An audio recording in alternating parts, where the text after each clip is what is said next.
I am legit in shambles, bro. There's no way. There's no way, bro. I recorded episode 61. I put everything away, cleaned up, had a decent night, you know what I'm saying? Just hung out, watched some TV. And then I get the trade news. And I thought, there's no way. There's no way. The Dallas Mavericks are trading Luka Doncic, Maxi Kleber, and Markieff Morris to the Los Angeles Lakers for Anthony Davis, Max Christie, and a 2029 first-round pick. This isn't real. Like, I don't think I've felt a pain like this before. And, for those that are tuning into the episode, I'll probably tag this on to the top of episode 61, but this is about to be probably like a 10 to 15 minute sports rant. So if you want to move on, keep going until I'm wearing like a black hoodie, I think.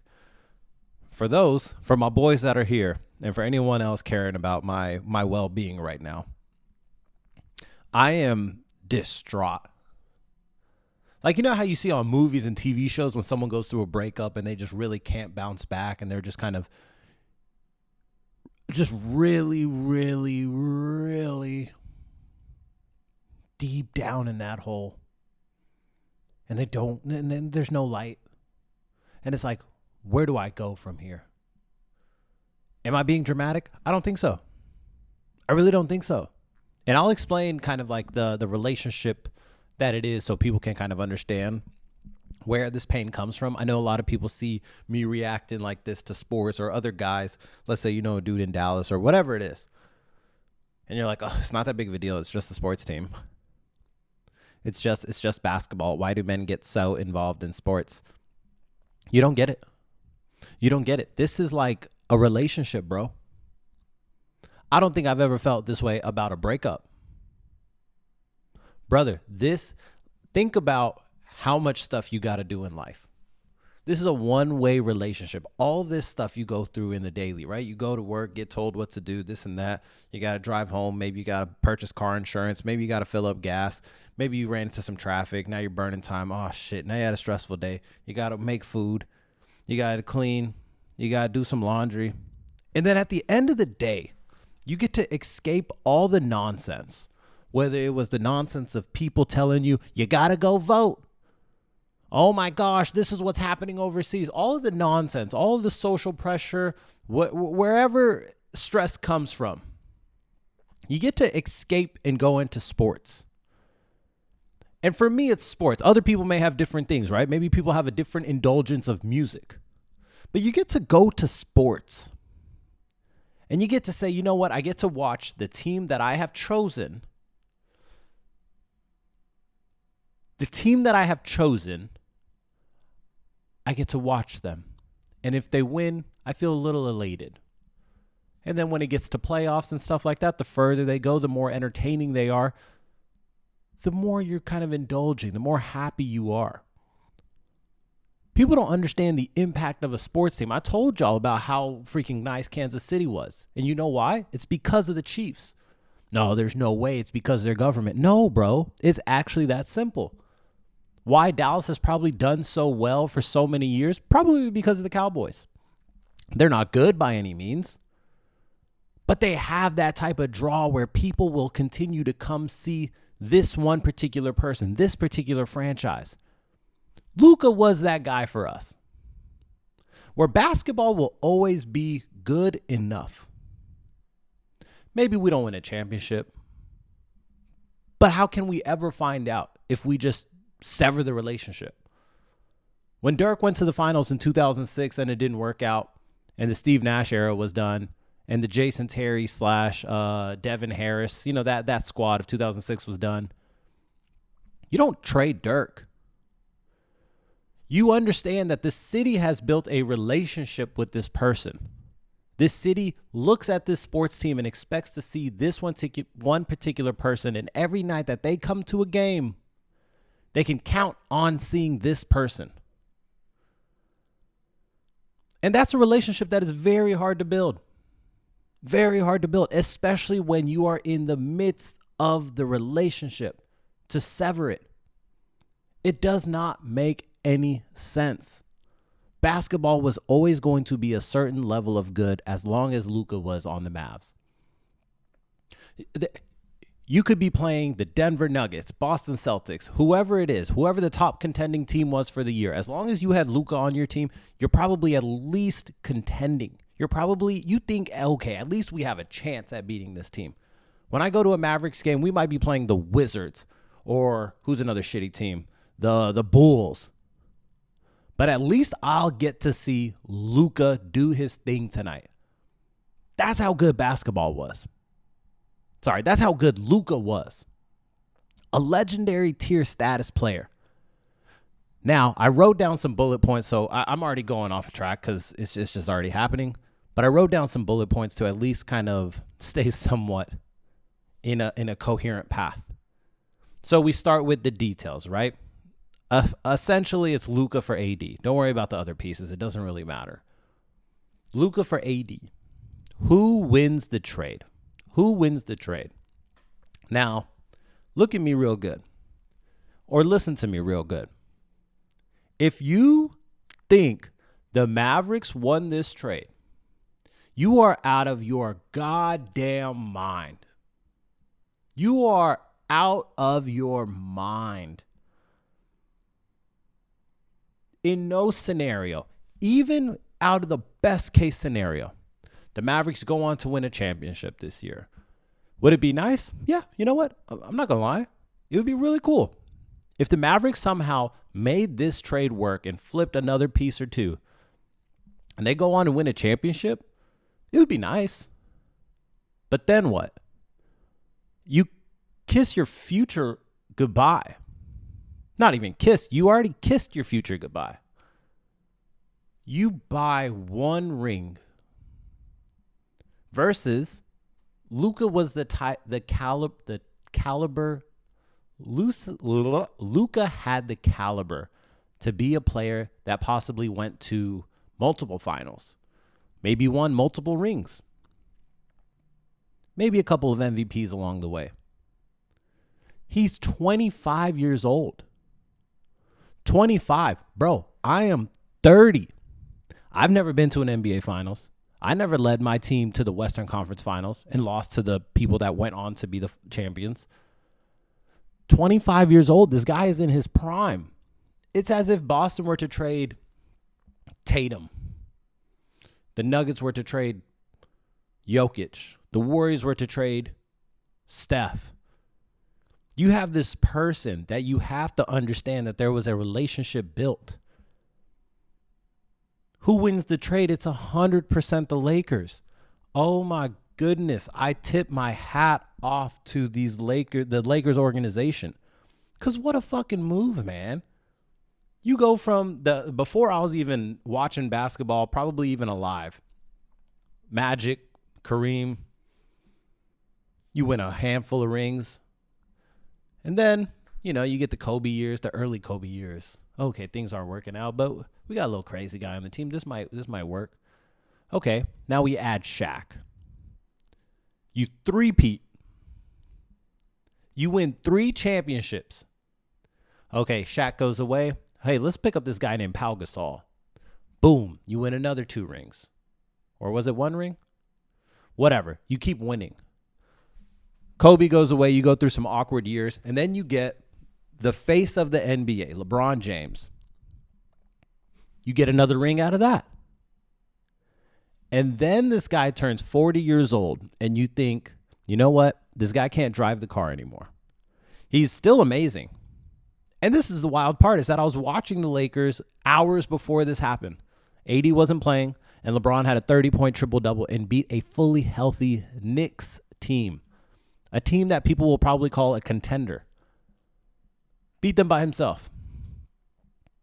That's how good this 40-year-old still is. But it doesn't matter. Because in a couple years, he might leave. He, just decides to retire because maybe he wants to move on to different things in his life. He's given enough to the game of basketball. So how can we set up our future? A generational superstar. Someone to carry the franchise. and you get Luka Doncic. This is, sorry if you can hear the coffee machine in the back, but this is nuts to me, bro. Like when the group chat started blowing up about this, all I could continuously say were, there's no way. There's no chance this is happening. If you are a Dallas front office person, why would you ever do this? You can't trade away your franchise. Your franchise. That's how good this person is. And like I said, I tip my hat off to the Lakers organization. What a job well done, man. You gave up a 7-foot, and don't get me wrong, AD's a great player.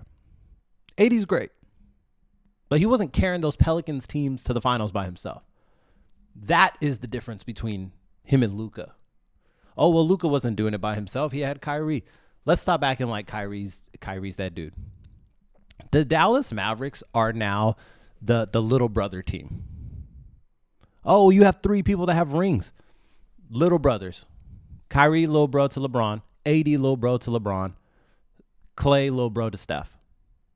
None of these guys were the person that led the team to a championship. People kind of made the comparison of like when Toronto got Kawhi. They traded a superstar that the entire city had built a relationship with. And then he gets traded away for this other star. And then they win a championship. Is it worth the trade? And that's very different. Because DeMar DeRozan is on no way even sniffing the platform Luka is on. It's a massive difference. I get it. They had a relationship with the guy, but it ain't the same. Luka was 18 years old when he got to this team. 19. And we've witnessed greatness year after year. As a Mavs fan, you are blessed. You were blessed. You get Dirk Nowitzki. You get to witness one of the greatest power forwards ever. One of the most unstoppable bigs ever. Play amazing basketball. I wasn't around, or I wasn't really watching basketball during the Steve Nash year, so I have no idea how that impact felt when he leaves. 2006, you lose the finals. You go through a couple awkward years. Next thing you know, 2011 rolls around, and it's like, hey, something's happening. Something's happening. Like, this team is doing really good. And even though this guy Dirk is not in his prime, there's a certain level of dog in him right now. You go on to win a championship. As a sports fan, y'all, I hope you can understand how great of a feeling that is. Even last year, when the Mavs made it to the finals, the type of elation I felt was next level. It's a one-way relationship that can either make you feel on top of the world or it can cut you down for maybe a couple hours. And that trade-off is worth it. I kind of understand now the way people are kind of like a crazy sports fan for some teams. Obviously, we think about when LeBron left Cleveland for the first time.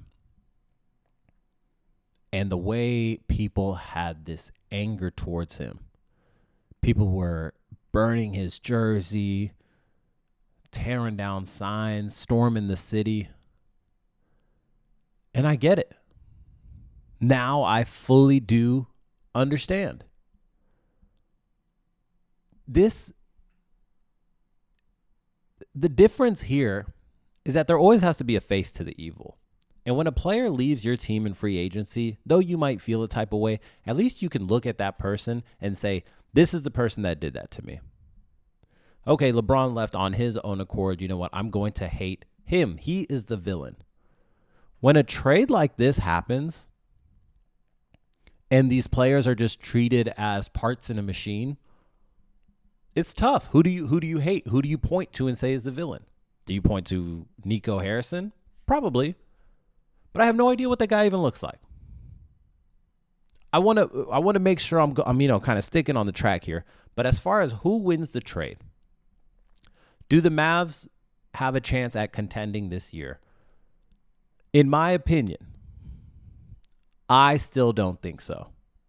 Unless they go on and make one more trade, I still don't think so. I think you are lacking a type of firepower that you need, where you have one player on the team that can absolutely go berserk. And you look at a team like Boston that doesn't really have that one player, right? They have a lot of superstars, or maybe not a lot, but they have two good players and then a lot of great role players. And that's one example. But that team also does really good because they shoot a ton of threes. This Mavericks team is not the same. And you would think that coming off of a year where you trade for Clay, you made some other decent trades the year before, you make a finals run. You make a finals run. You went to the finals. And you trade away your future. You trade away your fan base. You trade all this away. And I cannot wrap my head around this. Small pieces keep rolling out on the news, and it's like this still doesn't help me understand. Luka had to have been tickling someone in the front office. He had to have murdered someone for me to understand why you would ever do this. Oh, the Mavericks won the trade, bro. You guys, you have Kyrie. Neither of those dudes are that guy right now. Once upon a time, maybe. I think Kyrie is an amazing basketball player. I think he may be a top 5 point guard ever. But currently, can he do that thing? I don't think so. AD, same thing. I think he is a top 5 power forward maybe ever. Do I think he can do that thing right now? Nope. This man was 25 years old, bro. I am distraught.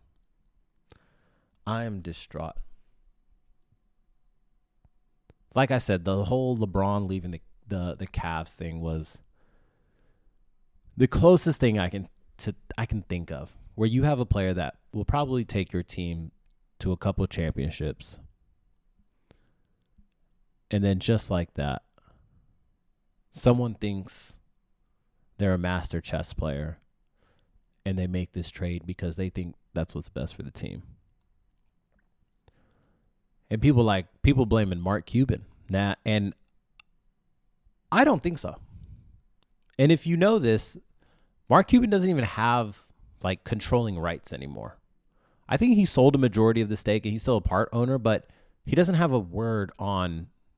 he doesn't have a say in trades that happen. He might suggest things. Sure, he has a voice. But when a trade is happening, he doesn't have to be consulted about it. I don't think Mark Cuban had anything to do with this. He is the person that would understand as a lifelong Dallas Mavericks fan. Maybe not lifelong. The dude's from Indiana. But however long he's been a Dallas Mavericks fan. He understands you don't touch Dirk. You don't touch Luka. There's certain pieces that are quite literally, as we like to call, untouchable. A person from the untouchables list gets traded. And if you think about it, it's like, okay, this guy Nico comes in, no real relationship with Luka Doncic. He has a relationship with people in the Lakers front office. He has a relationship with Kyrie.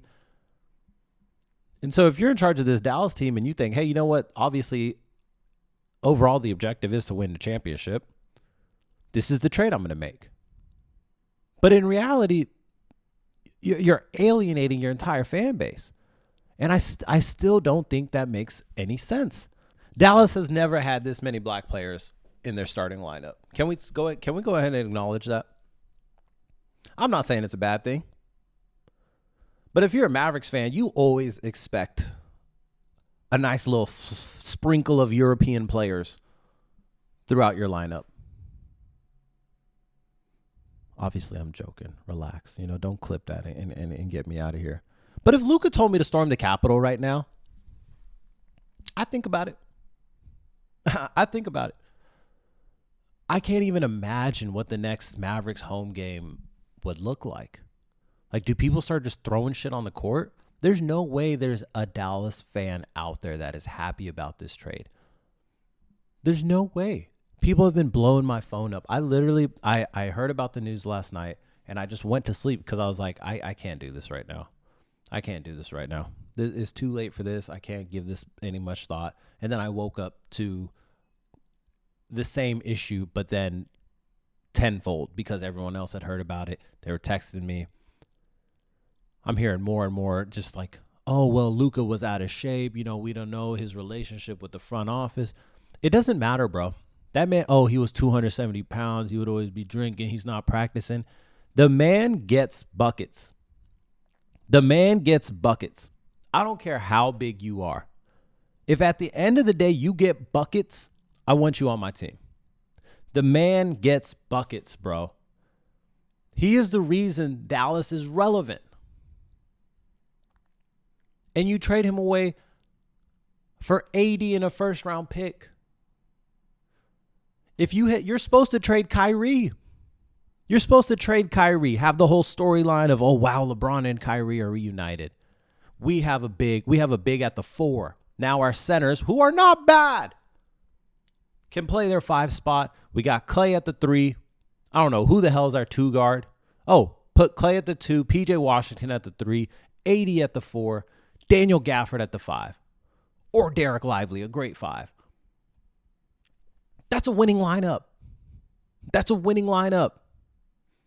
You have the height to guard Kristaps Porzingis. You have Luka Doncic, who no one can guard. And you traded for Kyrie to lead your team?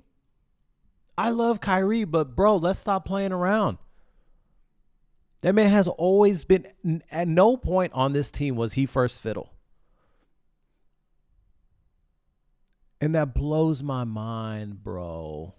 Like, also to think about is that this pain that I'm feeling, this emotional connection to this, is the same way certain people feel about like political things or just other things in the world. And it does kind of open my eyes where I'm just like, oh shit, you know what? I really don't understand anybody anymore.